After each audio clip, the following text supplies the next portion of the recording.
I was talking with a friend with a meniscus tear this week, and the topic of running came up. If you have a meniscus tear and you want to get back to running, then this video is for you.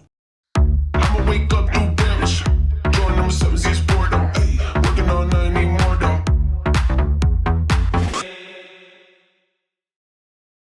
Welcome to the channel. My name is Burke. I'm a sports physical therapist here in Bend, Oregon, and the owner of Focus PT. I'd appreciate it if you smash that subscribe button, hit the bell to be notified every time I put out a new video, and give me a like if you think this was helpful. Okay, let's get right to it. The menisci are shock absorbers and stabilizers of the knee. Those are their two primary roles. How stable is your knee? How well can your knee tolerate forces? And is your motion free of either swelling or torn pieces of meniscus or possibly both? So those are the three things that we're looking at. In running, forces are high.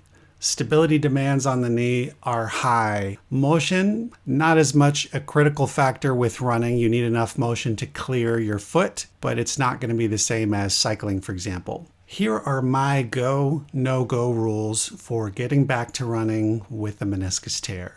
If your knee collapses painfully or you're unsteady enough that you cannot balance on a single leg for 30 to 60 seconds, that's a no-go for stability. Second, if your knee has enough swelling in it that your quadriceps muscle and other muscles are inhibited, that's a no-go. Third, if you have range of motion loss that's painful, either in full extension or in flexion, that's a no-go. Fourth and final, if you cannot tolerate standing, simple walking, basic stairs up and down 1 or 2 flights. If you cannot tolerate that without either increased pain or swelling or both, then don't do it. I should mention at this point that the meniscus is not the only key stabilizer of the knee. In fact, there are many others. The ligaments are primary stabilizers, and it's very common with a meniscus injury to have also injured those structures. So my recommendations are for a straight, fairly uncomplicated meniscus tear. If you have involvement in ligaments or other structures, then these recommendations